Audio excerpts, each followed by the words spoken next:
আপনি এদিকে আসেন। সয়াবিন তেলের কোনো ঘাটতি আছে? এটা কত বিক্রি করছেন? এটা তো নকল চিনি। ওইটা কি পাউডার? হাইড্রোস বিক্রি করেন? রং কেমিক্যাল বিক্রি করেন? এই বের করেন, 10 মিনিট সময়, আসতেছি। এটা কে দিয়ে গেছে? আরো কমে তো বিক্রি করতে পারেন। মহাজনরা সব বলে যায় তেলের কোনো ক্রাইসিস আছে, সয়াবিন তেলের কোনো ঘাটতি আছে। এই আপনি এদিকে আসেন। সয়াবিন তেল আছে, পাচ্ছেন সরবরাহ? কোনো সমস্যা আছে? যেগুলি খুচরা পণ্য, খোলা পণ্য, সেগুলি বিক্রির জন্য দিতে হবে আপনাকে, মূল্য তালিকা দিতে হবে। ওইটা কি পাউডার? দেখি একটু বেকিং পাউডারটা দেন তো। হাইড্রোস বিক্রি করেন? রং কেমিক্যাল বিক্রি করেন? কি করবেন? ওই খোলা পণ্যের জন্য মূল্য তালিকা দিবেন। পেঁয়াজ কত বললেন? আদা 160 টাকা। আলু কত বিক্রি করছেন? 20 টাকা। 20 টাকা। এটা মূল্য তালিকা দিতে হবে। আচ্ছা, ওই যে লাল চিনিটা, ওইটা একটু নিয়ে আসেন তো। এটা কত বিক্রি করছেন? 140 টাকা। এটা তো নকল চিনি। কে দিয়ে যায় আপনাকে? আমি বলতে পারে, তারা আসতে বলেন, দ্রুত এখনই আসতে বলেন। কিন্তু মুশকিল হচ্ছে এই জিনিসটা, এটা দেখা গেল যে আপনার ওই রং দিয়ে কোনো রকম এটা বানায়। এটা কে দিয়ে গেছে আপনাকে? দ্রুত ওই করেন, বলেন। এই শোনেন, এটা এখানে এইভাবেই থাকবে। আপনারা এটার ইনফরমেশন নিয়ে রাখেন, বা আপনার যে লোক আছে তাকে আসতে বলেন। ঠিক আছে, আমরা আসতেছি। এটা কে দিয়ে গেছে? আখের চিনি। দেখি একটু কোম্পানির ভাউচারটা দেখান। এই চিনি কে দিয়ে গেছে? এটা নিয়ে আসছে দোকান থেকে, মাদার থেকে। মানে কেউ দিয়ে যায় নাই? উনি বলছে দিয়ে গেছে, আপনি বলছেন গিয়ে নিয়ে আসছেন। মাদার টেক দোকানের ঠিকানা দেন। মাদার টেক মা বাবার দোয়া। না, এইভাবে বললে তো হবে না। ভাউচার এনেছেন না? ভাউচারটা দেন তো। ভাউচার তো আপনার কাছে আছে, আবার ইয়াসিনকে ডাকলেন কেন? না, এগুলো তো অনেকগুলো দেওয়া যায়, ওই পাশে আছে ভিতরে।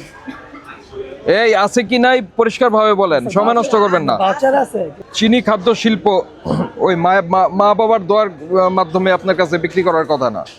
না স্যার, ওনার থেকে আনছি। ওইটার থেকে এটা আরো বেশি লাল না? এটা রং বেশি। ভিতরে দেওয়া আছে না? এই বের করেন, 10 মিনিট সময়, আসতেছি। এই শোনেন, আপনাকে আমরা আমাদের হোয়াটসঅ্যাপ নাম্বার দিয়ে যাচ্ছি, এটার তথ্য আমাদেরকে দিবেন, মনে থাকবে? অবশ্যই। আমি আর এর পরবর্তী টিম যে আসবে তারা আমরা বলে দিব, যদি তথ্য আমাদেরকে না দেন তাহলে আপনাকে বড় ফাইন করে দিবে। পরস্পর যোগসাজশে এই উল্টাপাল্টা জিনিস আপনি বিক্রি করছেন, এটা আমরা ধরে নিব। কিসের তথ্য দিবেন?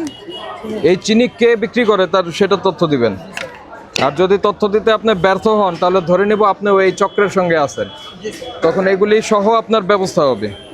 স্যার, নন্দীপাড়া থেকে একজন দেওয়া যায়। কে একজন? কে? ওই পাশের দোকানদারের কালকে আলু ছোট। ভাই আমি একটা কথা বলি, আমরা কিন্তু এই চিনি পেয়েছি, এই শোনেন, রং দিয়ে লাল বানিয়েছে এরকম পেয়েছি। এখন নন্দীপাড়ার উনি খাদ্য শিল্পের চিনি পাইলো কিভাবে? স্যার আমি জানি না স্যার। এটা আনলেন কেন আপনি? দোকানদার দুইটা নিছে তো, আমার এক বস্তা দিয়ে গেছে। উনি 2 বস্তা নিছে, আমার 1 বস্তা দিয়েছে। জোর করে দিয়ে গেছে? না, উনি 2 বস্তা নিছে তো, পরে আমি দিছে, আমার একটা দিয়ে যাও। হ্যাঁ, ওনার ওই ব্যানে দিয়ে গেছে, তখন আমি একটা রাখছি। ওইটার দেন, ভাউচারটা দেন আমাকে। ভাউচার দেন নাই স্যার। ভাউচার দেয় নাই, তার মানে তো আপনিও এদের এই চক্রের মধ্যেই আছেন। ওই যে ওই পাশের দোকানদার রাখছে, ওই দোকানদার। আমি এই চিনির কোনো জানি না, আমার দোকানে এতদিন ছিল না, দিয়ে গেছে কালকে। একটা 50টাই স্যার আছে। এই ওই যে ওই তাল মিস্ত্রিটা দেখি তো ভাই। এই ছেলে, ওই তাল মিস্ত্রি। আমদানিকারকের সিল আছে ঠিকই, হ্যাঁ, এটা ছাপায় দিয়ে দিছে, কিন্তু ঠিকানা নাই। আর আমি তো এটা গিয়ে ধরছি তো, দুলাল ভরের সঙ্গে তার কোনো কানেকশানই নাই। সে পাম ক্যান্ডি হিসাবে আমদানি করে নিয়ে আসে, নো প্রবলেম। তো সে অন্য নামেই করবে, দুলাল ভরের সঙ্গে তো তার কোনো কানেকশন নাই। দুলাল ভরের নাম কেন ব্যবহার করবে? আর ফ্লোরের মধ্যে রেখে এটার ছিল করতেছিল। তো এই যে দেখেন, নিজের ঠিকানা দেয় নাই, দিছে চাপাই নবাবগঞ্জ। এটা কে দিয়ে গেছে? আপনি নিয়ে এসছেন? ওই দোকানটার ঠিকানা দেন। আমি আপনাকে একটা কথা বলি, বাজার বেশি দিন না হোক, একটু শোনেন, এদিকে আসেন, সামনে আসেন, একটু আসেন। হ্যাঁ, ফোন দিলে এই করেন, কথা বলেন যে ভাই আপনার ঠিকানা কই, এই চিনি পান কোথায়, একটু জিজ্ঞাসা করেন, একটু শুনি। হ্যালো ভাই, আসসালামু আলাইকুম। কাছে আসেন। কেমন কই আছেন আপনি? এ ভাই, চিনির কি হবে? চিনি তো ভাই ভেজাল ভাই। হ্যাঁ, রং করা। হ্যাঁ, সমস্যা হয়েছে, কইতে পারি না আমি। ঠিকানা বলেন, কোথায় প্যাকেট? ঠিকানা, আমার ঠিকানা কোন জায়গায়? শান্তিপুরে। শান্তিপুর কোথায়? শান্তিপুর কোথায়?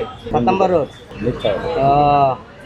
তাই ভাই আমার তো মনে করেন যে সমস্যা হয়েছে ভাই, সব প্রত্যেকটা দোকানে মনে করেন যে ভেজাল, মনে করেন চিনি দিস। আচ্ছা ঠিক আছে, প্যাকেট জাত করে কই জিজ্ঞাসা করেন। প্যাকেট করে কইছি। হ্যালো ভাই, এ ভাই, আচ্ছা প্যাকেটটা করে কোন জায়গায়? এটা দিছি। শোনেন, আপনি বিক্রি করতেছেন এই জন্য আপনারা ফাইন করা যায়, তো আমরা সেটা ফাইন করব না। কোত্থেকে এনেছেন সেই ঠিকানাটা আমাদেরকে দিবেন। হ্যাঁ, আমি ঠিকানা এই ফোন নাম্বার রেখে যাচ্ছি। আপনার ফোন নাম্বারটা দাও স্যার, আমার কাছে শুধু না না, আমি দিয়ে যাচ্ছি আপনাকে। না, বিলের জন্য আসবে তো, তাই আমি আরে পরিষ্কার ভাবে নিয়ে দিবেন। আরে যেটা কইটা নাম্বারটা দাও। নাম্বার দিয়ে তো ট্রেস করা যাবে না, বিল পাবে তো? ঠিকানা নিতে হবে। ওর কাছে বিল পাবে, আমার কাছে আমি টাকা দিই নি তো। তাহলে ঠিকানা দিবেন। ঠিকানাটা সুন্দরভাবে বুঝে নেবেন, তারপরে দিয়ে আমরা এই নাম্বারে আমাদেরকে জানাই দিবেন। আচ্ছা ঠিক আছে, ঠিক আছে, ঠিক আছে। আমরা ওই জায়গায় ধরবো। আর আপাতত এগুলি বিক্রি করার দরকার নেই, নিচে নামায় রাখেন। ঠিক আছে, আর মূল্য তালিকা দিতে হবে। যেগুলি খোলা পণ্য আছে, মূল্য তালিকাটা কি? এই যে দুষ্ট ছেলে, ও আমাদের বলছে মূল্য তালিকা নাই, এখন বলছে যে পড়ে গেছে। এই ওই যে ওইটা তো নিচে ঢেকে রাখছেন, আবার আবার ডেকে রাখছি, সোজা করে রাখেন। কিভাবে পাবে? আমরা তো দোকান নতুন দিছি তো, বাজার করার পরে এতটা মনে করা যে বুঝতে পারতেছি। নতুন দোকান দিয়েছেন, কিন্তু ওই যে ওই চিনির তথ্য না দিলে ফাইন হবে, কিন্তু কড়া ফাইন হবে। স্যার ওরে আটকে রাখবো স্যার, ওর বিল নিতে আসবে না, আটকে রাখবো। ঠিকানা সহ সবকিছু সহ আমাদেরকে জানাবেন। স্যার।